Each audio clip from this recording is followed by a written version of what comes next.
This is the Holistic Health Education Inquiry Project, Guided Inquiry Project of Andrea for EHE 310.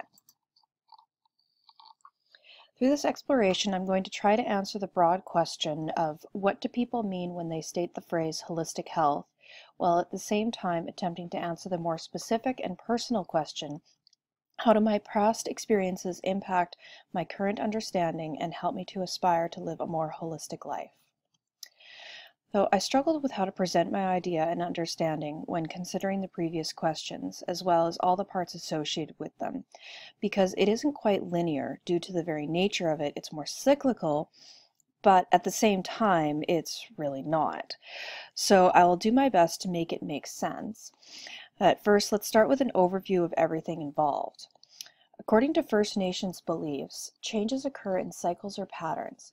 They are not random or accidental. Sometimes it is difficult to see how a particular change is connected to everything else.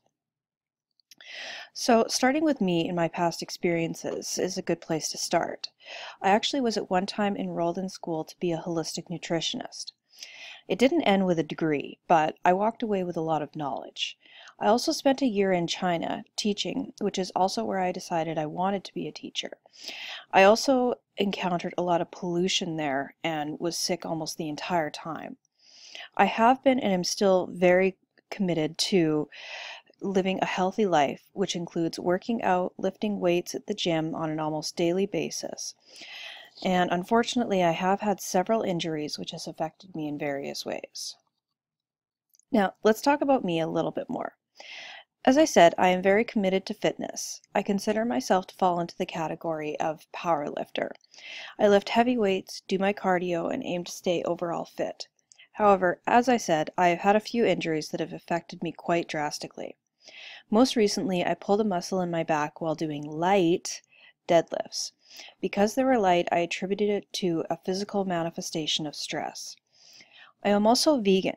Actually, January 31st was my 6-month anniversary. Although I don't always choose the healthiest options out there, I feel better about avoiding animal products and byproducts. Which brings me to my next point of trying to decrease my footprint and trying to do my part to do something about climate change. I don't drive, I walk, I ride my bike or take the bus. I don't support factory farming and try my best to not use one-time use disposable plastics. One of my goals for my life is to, in some way, shape, or form, save the world, which could take various forms and might only include me making some kind of an impact or teaching my students something in my future classroom. Because these are all important aspects of who I am, I hope to bring them into my classroom in some way, shape, or form. The medicine wheel includes the 4 aspects of physical, mental, emotional, and spiritual, as well as the 4 colors, black, red, yellow, and white. I'll go into more depth into all of these as well as we continue. As I said, in my future classroom, I want to include several of my values and my personal beliefs and what is important in life. More being kind to one another rather than specific religions. I hope these will become clearer through listening to the following. The Circle of Courage is a fantastic philosophy, way of teaching children, and just in general way of approaching your own personal outlook on life. Rather than approaching life as that the world owes you something or that it's out to screw you. Instead, approaching the world every day and each person with generosity, independence, belonging, and mastery. I will go more in depth, but here is a quick snapshot of each. Generosity is about giving and forgiving, but even more so, giving without expecting something in return. Independence is about helping the students find the answers within themselves, not just adults giving them all the answers. We have established that they are not empty vessels. Belonging is about being a community and connecting with everyone. Mastery is discovering what you're good at and empowering students to do so. All right, I chose to focus on grade 4 as I am in a grade 4-5 classroom in my pre-internship. As well, I already know that I'm going to be in a 3-4-5 classroom in my internship, so I figured grade 4 was a good choice. First, I'm going to read all of the health outcomes so that we're all on the same page. Later on, I will go in depth with what each of them means and how they connect. USC 4.1. Assess what healthy eating and physical activity mean for pre-adolescents. USC 4.2.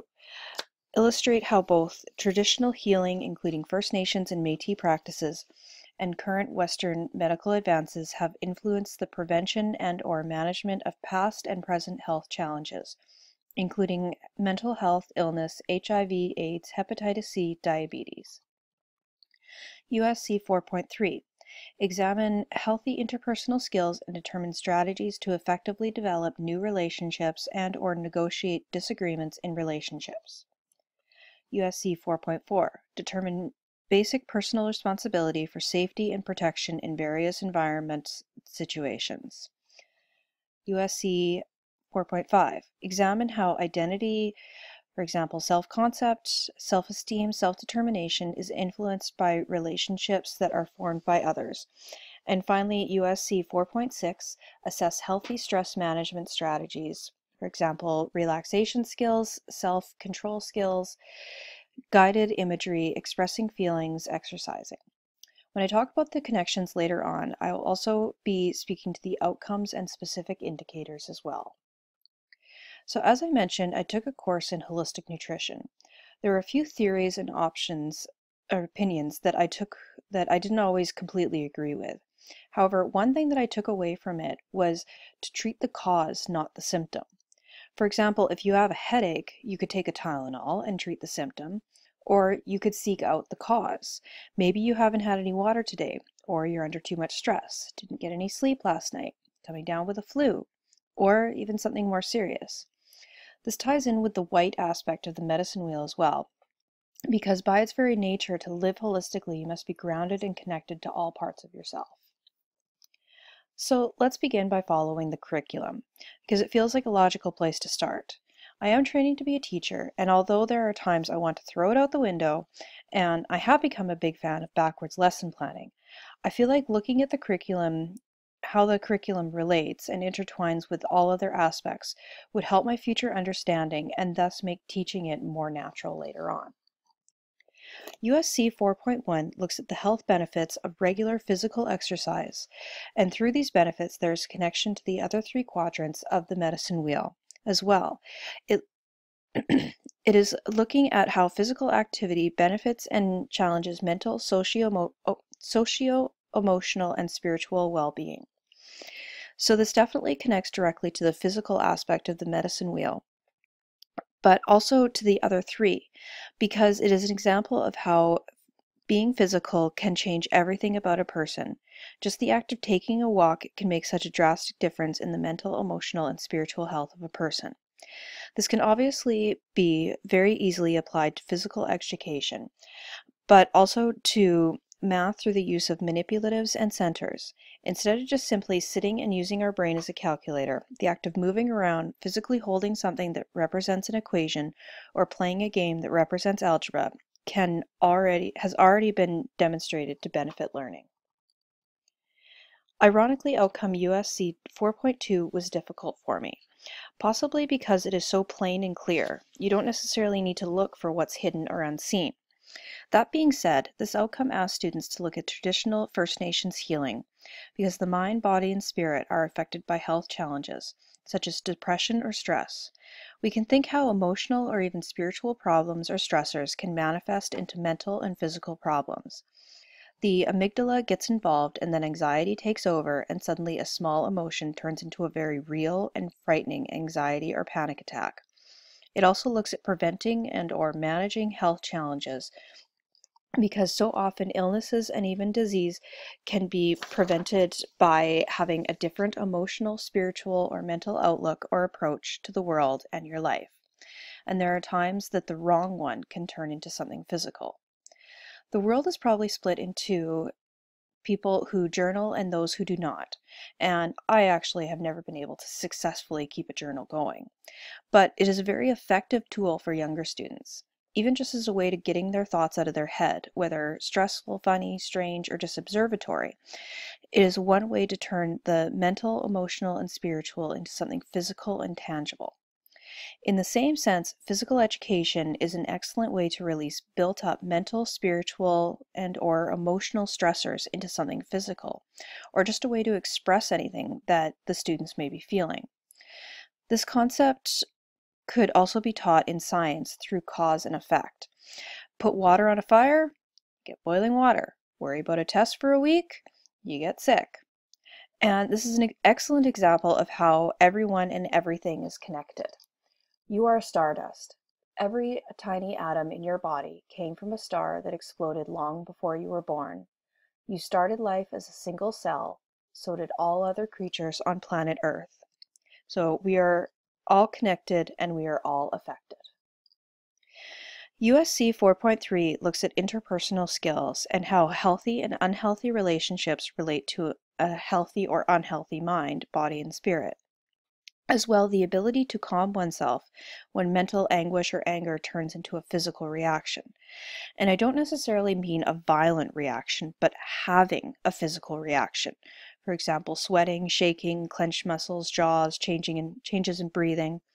As well, you can look at what a disagreement looks like, sounds like, feels like, and again, this could be going back to having a physical reaction. Now, you may have guessed that this outcome relates to the physical aspect of the medicine wheel, but more specifically, it is how the spiritual, mental, and emotional is connected and can manifest as physical reactions. Of course, because the content of this outcome relates to and directly addresses relationships, it can be connected to the belonging aspect of the medicine wheel, or of the circle of courage. Because having that community and feeling of belonging is all about building relationships. And I can relate this outcome to my future classroom, how I want to teach and how I will teach students to respect themselves and others, going back to the old faithful golden rule, treat others the way you would want them to treat you.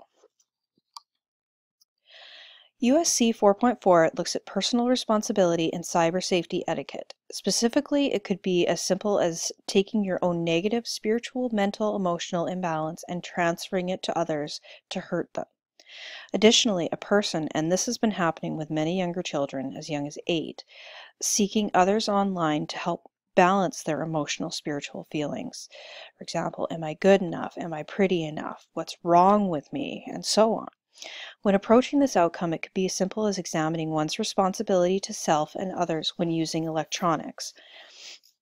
Due to the cyberbullying aspect of this outcome, it directly relates to the circle of courage, specifically generosity, because bullying is specifically identified in that quadrant, and as Sandra Wilson says, hurt people, which then relates back to the medicine wheel. Firstly to the spiritual and examining a person's relationship, and then rippling out to the other 3 quadrants. You can also relate this to the social studies unit on power, as it has been proven time and time again that bullying, no matter what form it takes, often comes down to power. Those that have gotten into a terrible situation who have been pushed to the point of taking their own lives have been in a situation where the bully had all the power and obviously exploited it. The teacher could also touch on this outcome anytime for the first time that students are doing research online or communicating online for a project. For example, emailing or tweeting an author, artist, or expert. Could use this outcome to prepare or even pre-assess students on proper etiquette when communicating online. USC 4.5 looks at identity and understanding one's self-esteem, self-concept, self-determination, and how it is connected to all 4 quadrants. This outcome is a matter of understanding that your identity is not just who you are on the inside or on the outside. It is a connection and culmination between both and all 4 quadrants of being. This outcome could be related to ELA through journaling. Additionally, it is a look at who you are and who you are becoming. As well, you can relate it to mastery because a big part of mastery is all about figuring out who you are and what you are passionate about. USC 4.6 focuses on healthy stress management strategies. There are times we might want to escape our feelings, bottle them up, or not acknowledge them at all. This is when emotional, spiritual, or mental issues or feelings can turn physical. This can be in a violent way or in the form of illness or fatigue, which is why healthy healthy strategies for dealing with stress are so important. Teaching the students that acknowledging feelings and where they come from is okay and also good for you, so that a person can stay in balance.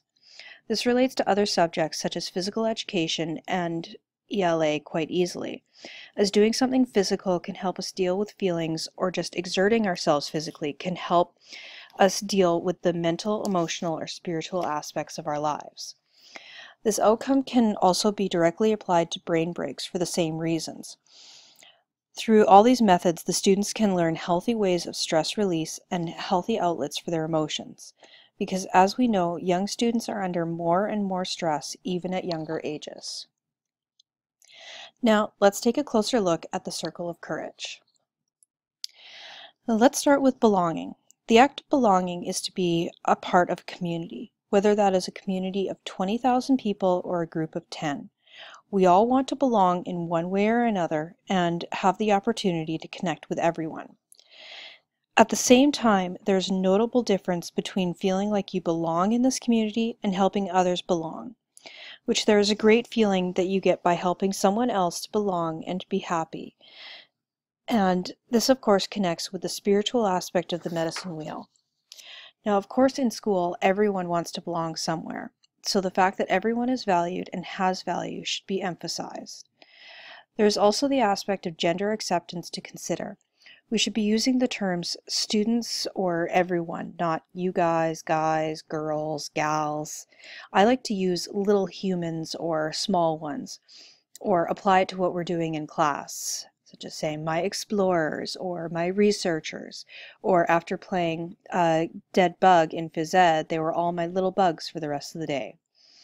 It is important for me not to just talk about belonging, but to live it, demonstrate it, and incorporate it into the curriculum. First Nations peoples believe all creation is interconnected. No part of creation is independent. We all need one another to survive. In other words, no one is an island. We all need to belong in some way, shape, or form. The next is mastery. It is important that the message, "you are valuable," is very plainly communicated to the students, and that I demonstrate this message day to day. Mastery is all about discovering what you're good at, finding that thing that feeds your spirit, even if it's not the first thing someone else would choose, and do it.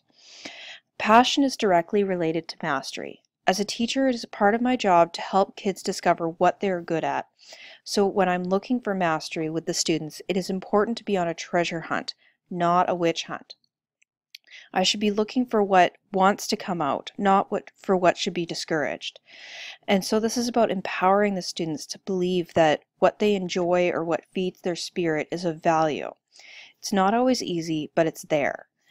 As well, the 3 P's, passion, practice, and progress, and the hidden 4th P, pro, need to be communicated to the students because mastery requires all of these. The next is independence. As a teacher, it is again part of my job to help the students find the answers within themselves, not just stand at the front and give them the answers. It is through this quadrant that the students are beginning to learn how to be responsible, because independence and responsibility are directly linked, and therefore it is also connected to the medicine wheel through the mental aspect, because independence is going to start with how you think. Students are also learning how to make good choices, control their own behavior, and thus be able to self-regulate. Again, this connects to the medicine wheel through the emotional aspect, as through self-regulation, the students begin to find strategies to use when they are angry, sad, frustrated, or annoyed. As the teacher, I need to communicate to the students that it is okay to feel this way, but how you choose to respond reflects what kind of person you are. As the teacher, it will be important for me to embody this and to show, don't teach, giving examples of who I am as a person, how my independence reflects who I am, and also encourage the students towards independence and demonstrating that I believe they can do it. I believe that one of the most important aspects of this is the lesson that the right thing to do isn't always necessarily the easiest option. Sometimes it's the more difficult one, but perhaps that's why it's the right one. The final quadrant is generosity. This is largely about giving and forgiving. In particular, learning and embodying the lesson that it really does take a lot of courage to forgive someone who has wronged you. Additionally, again and again, we reinforce to our students that mistakes are okay and possibly even necessary. So if it's okay to make a mistake, it should be okay to forgive one too.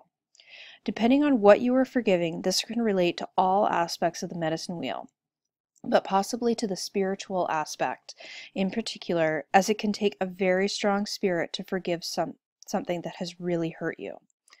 Another connection to the spiritual is having a generous spirit, which cheering people up, especially when you don't feel particularly cheerful or happy, is all about having a generous spirit. So, Kathy, I offer you this to brighten your day a little bit.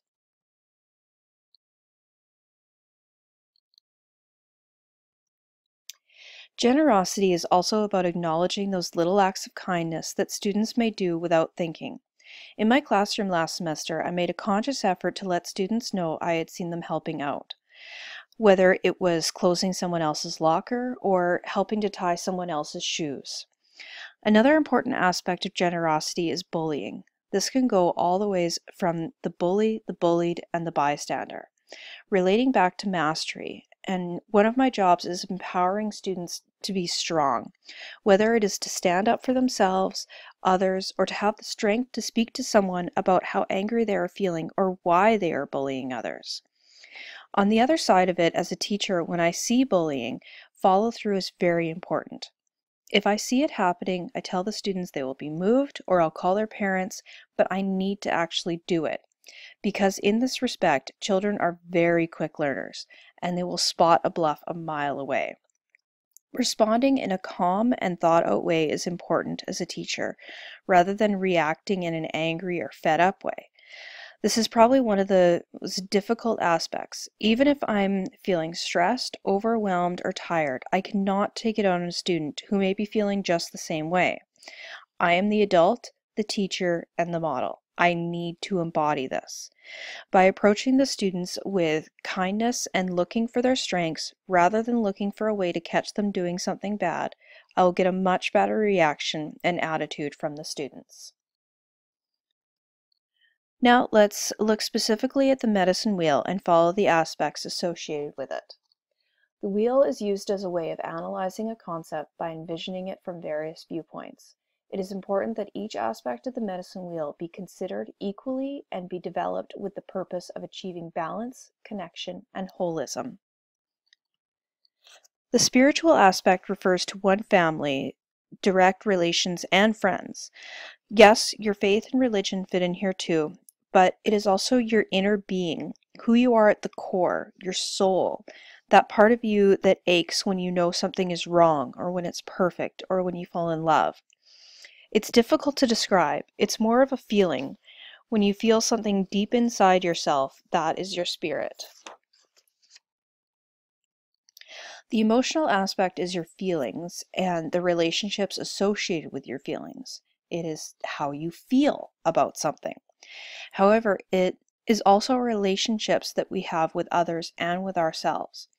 Most of the time we think of relationships only with others, but it is possible to have a healthy or a poisonous relationship with yourself, and this of course connects with the mental aspect, as we will see soon. The mental aspect refers to your mental health and how you are thinking. This can include stress, sleep, negative and positive self-talk, although this relates again directly back to the emotional as well. For many people, negative thinking or even a refusal to let in a negative thought or to face a difficult situation can impact our mental health in a very real and powerful way. The physical aspect is, of course, your physical health and your outer body, but this also includes your organs and everything that physically makes you up as a person. Through my research, I encountered a lot about the colors of the medicine wheel, and so I wanted to include this as well, as I found several connections to them. The medicine wheel represents perfect balance. It is the balance of all things natural. I had some difficulty with the medicine wheel because there are no clear-cut lines between each aspect. To attain balance, one must understand how each aspect connects with the other things. White represents the direction north, and it is the color of the hair of the elders, thus representing wisdom, strength, and endurance. The buffalo is also associated with this element as it is known for having the fortitude to stand into the storm, hold steadfast, and stay grounded. Thus, the elemental is earth.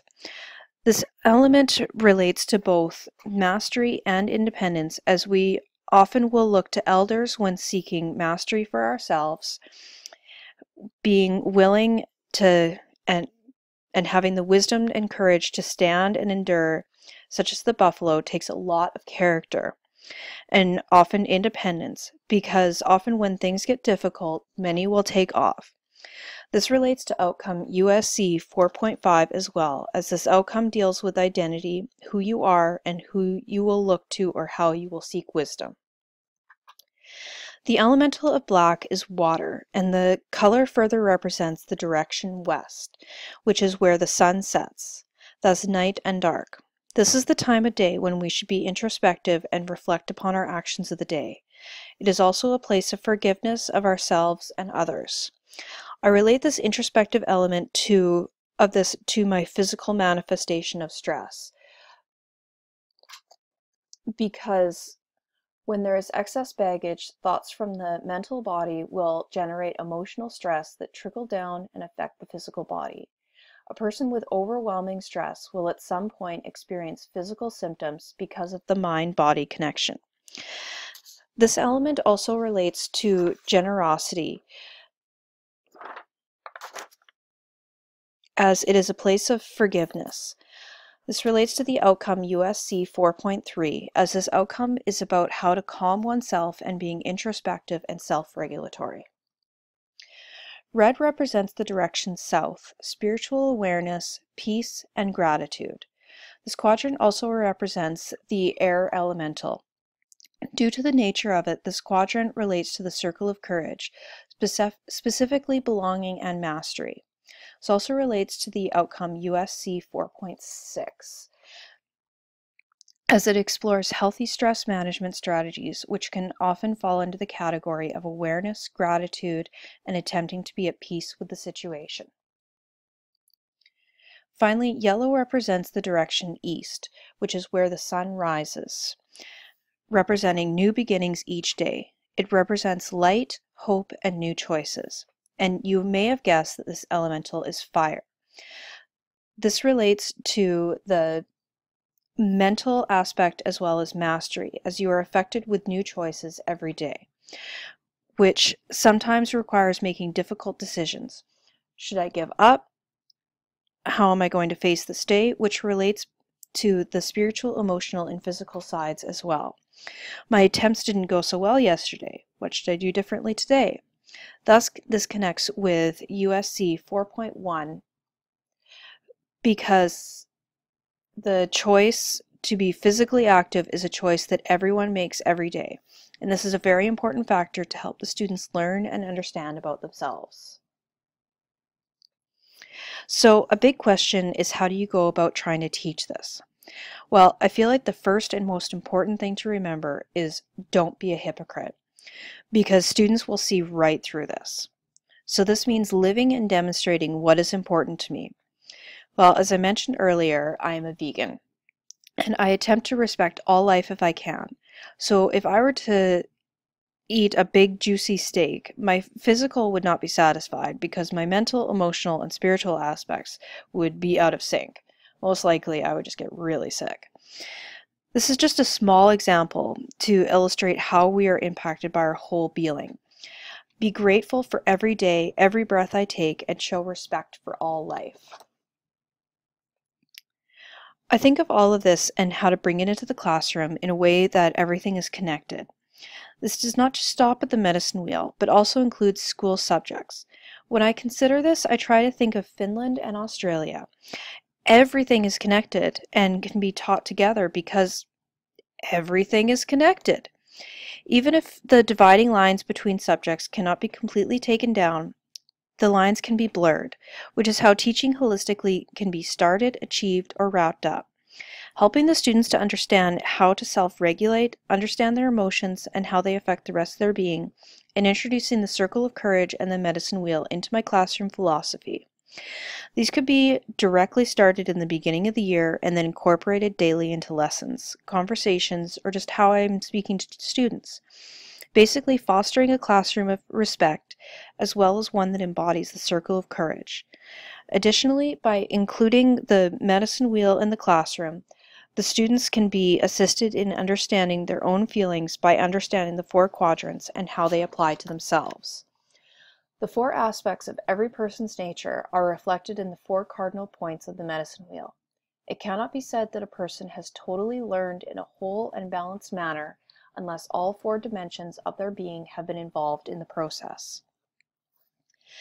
Throughout this project, I often thought that I was doing something wrong because there were not very many connections for the spiritual, mental, emotional, and physical on their own. But that's because of the very nature of it. It is difficult to separate them. It is difficult to separate your emotional from your physical or your spiritual from your mental aspects of being. However, if you're still unsure what it really looks like, here's a visual representation of what I just ran through with you. So let's go back. What do people mean when they state the phrase holistic health? Well, based on everything previously, my research and my own intuition, holistic health is living your life in a whole manner, paying attention to all parts of your being, not just thinking about the physical, emotional, spiritual, or mental aspect, but how they all fit together, affect each other, and are influenced by each other. What about the other one?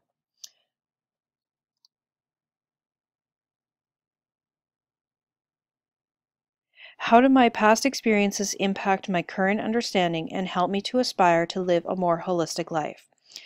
Well, I feel as though I did answer this question, but allow me to elaborate. Through my veganism, past understandings of holistic nutrition, fitness and weightlifting, and healthy lifestyle, I aspire to live in a more whole way. The last time I got injured, my first thought was not my physical body, or if I hadn't stretched enough or warmed up enough. It was the fact that I was so distracted with stress and assignments and lack of sleep. I knew that my physical body was revolting and giving up on me because my mental, spiritual, and emotional parts of being were not aligned with my physical being. This is something that I have remembered and tried to incorporate in my life ever since. And this is something I believe I can incorporate into my classroom and use to encourage my students to live more holistically. Thank you very much for taking the time to watch and listen.